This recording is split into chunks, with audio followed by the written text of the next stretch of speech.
Selamat malam Ibu Bapak, Saudara yang dikasihi Tuhan. Jumpa lagi kita malam ini dalam Sapaan Malam, edisi Selasa tanggal 24 November 2020. Sebelum kita membaca serta merenungkan kebenaran firman Tuhan, mari bersama kita berdoa.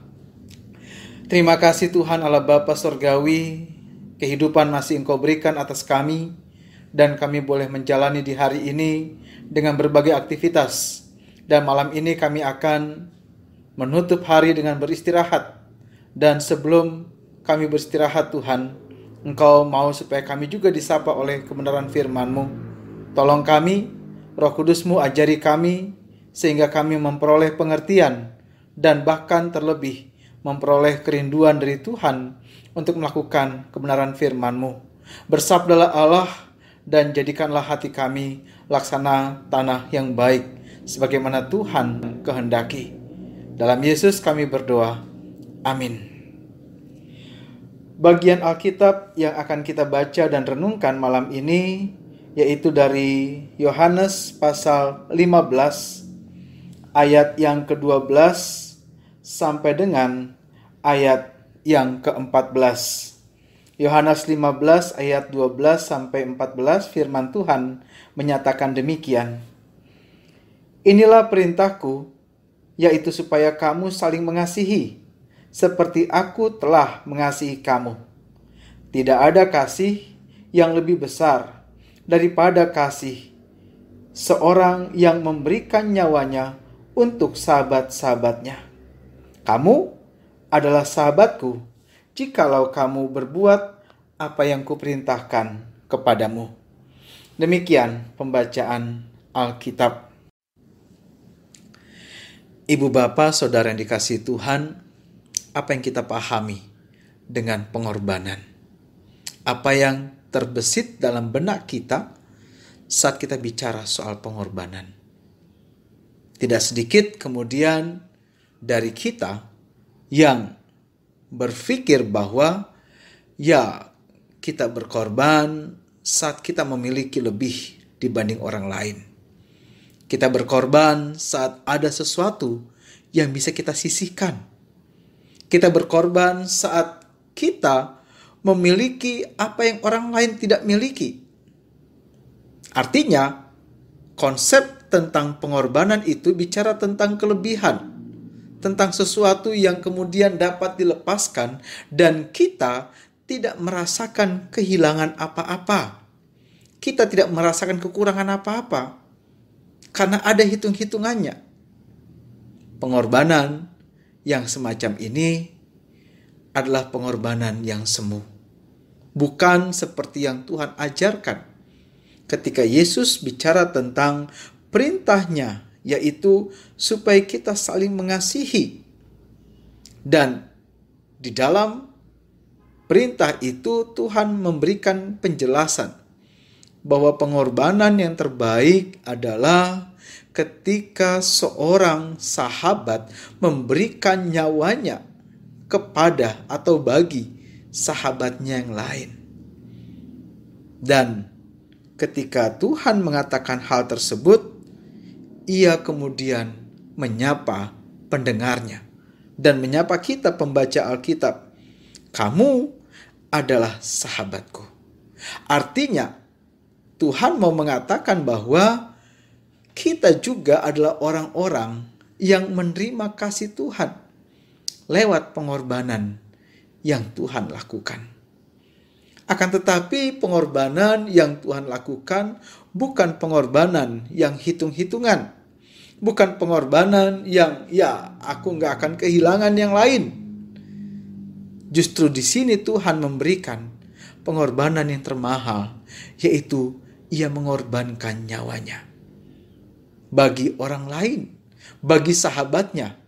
Dan melalui ayat yang ke-14, di sini Tuhan Yesus menegaskan, ia mengorbankan nyawanya bagi kita. Ibu Bapa, Saudara yang dikasihi Tuhan, kita diajar, kita diberikan pemahaman bahwa apa yang ada pada kita itu bukan karena kita yang hebat bukan karena kita yang baik, bukan karena kita yang memiliki kegagahan dan lain sebagainya, tetapi karena pengorbanan Tuhan. Pengorbanan Tuhan itulah yang melayakkan kita untuk dipanggil sebagai anak Tuhan. Pengorbanan Tuhan itulah yang membuat kita memiliki legalitas, memiliki keabsahan untuk boleh memanggil Ia dengan sebutan ya Aba, ya Bapa. Sebutan atau panggilan yang paling intim antara anak kepada ayah atau bapaknya.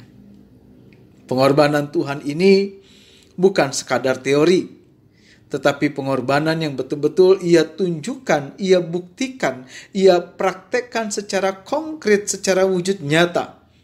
Ia mati di kayu salib untuk kita, masuk ke dalam dunia maut, dan bangkit sebagai pemenang, menunjukkan tentang siapa Ia yang telah mengorbankan dirinya, sehingga apa yang harusnya kita tanggung karena dosa-dosa, Ia telah tanggung melalui segala penderitaan.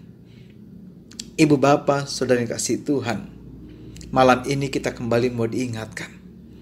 Yang pertama, jika kita masih bisa menikmati kehidupan hingga malam ini, camkanlah, itu karena Tuhan yang memberikan kita perkenanan. Jika kita masih boleh beraktivitas di sepanjang hari ini, percayalah, itu karena Tuhan yang memberikan kita kesempatan. Dan jika esok hari kita pun masih boleh memiliki hari baru, kita memiliki aktivitas-aktivitas yang dapat kita kerjakan, itu semua bukan karena kita, tetapi karena Dia yang memberikan kita perkenanan. Sebelum kita beristirahat, mari kita sama-sama merenung bahwa ternyata hidup kita tidak ada artinya tanpa pengorbanan Tuhan. Sama sekali tidak ada faedahnya tanpa perkenanan Tuhan. Syukurilah kehidupan kita. Dan dengan syukur itu, kita lakukan banyak hal yang baik, banyak hal yang Tuhan telah siapkan untuk kita, supaya kita memuliakan namanya. Lewat tutur kata, lewat sikap, lewat tingkah laku, lewat apa yang kita kerjakan, lewat apa yang kita lakukan di aktivitas sehari-hari. Ia mau kita melakukannya dengan syukur, karena kita sadar bahwa hidup kita adalah kesempatan yang Ia berikan atas kita. Yang selanjutnya kita sama-sama pahami adalah Tuhan juga mengajarkan kepada kita mengasihi orang lain, mengasihi sesama, mengasihi bukan dengan hitung-hitungan, tetapi kemudian mengasihi dengan apa yang ada pada kita, yaitu mengasihi dengan sungguh. Tidak menuntut balas, tidak menghitung-hitung. Ia mau kita mengasihi orang, menolong orang, berkorban bagi orang. Itu karena ketulusan. Bukan karena cari panggung kah, cari muka kah, cari nama kah. Bukan untuk diri kita saat kita melakukan berbagai kebaikan.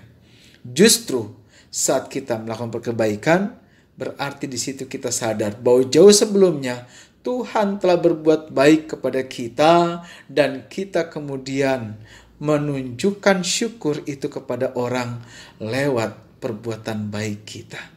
Syukur itu yang kita persembahkan bagi Tuhan lewat karya nyata kita. Mari kita evaluasi. Hari ini, adakah kita melakukan yang terbaik untuk Tuhan melalui karya kita, kesempatan-kesempatan yang kita lakukan? Adakah yang terbaik kita berikan kepada Tuhan?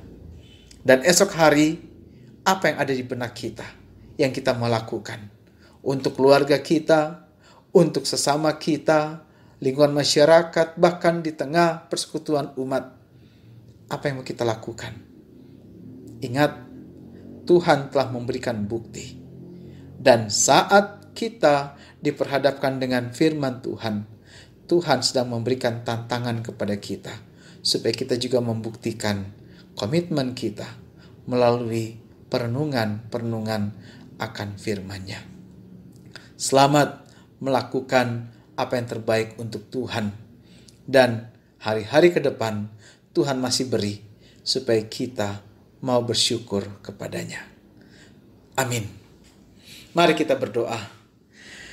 Terima kasih Tuhan, untuk malam ini kami boleh belajar dari kebenaran firman-Mu walau sejenak, tapi kami percaya Tuhan memberkati kami dengan kebenaran yang ada padamu, sehingga kami memperoleh pengertian, kami juga ditumbuhkan kerinduan. Dan terima kasih Tuhan, Engkau telah berkorban atas kami. Bahkan Engkau telah melihat kami bukan sebagai hamba, melainkan sebagai sahabat-sahabat-Mu, yaitu orang-orang yang Engkau kasihi, yang bagi kami Engkau berkorban. Terima kasih Tuhan untuk pengorbanan itu. Dan jangan biarkan kami menyia-nyiakan pengorbanan itu Tuhan, melainkan ajari kami terus, supaya kami sadar akan hal tersebut, merasakan menghayati pengorbanan-Mu, dan kami boleh melakukan terbaik bagi mereka-mereka yang Tuhan hadirkan untuk juga kami ada menolong mereka.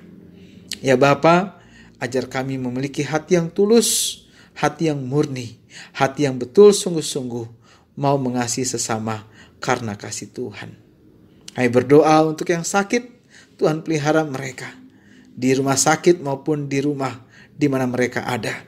Baik mereka yang saat ini terkonfirmasi COVID-19, Tuhan tolong tenangkan hati mereka, berikan mereka kekuatan, berikan mereka pengertian, bahkan berikan mereka berbagai sukacita, sehingga imun mereka boleh bertumbuh, boleh kuat melawan virus yang menyerang mereka.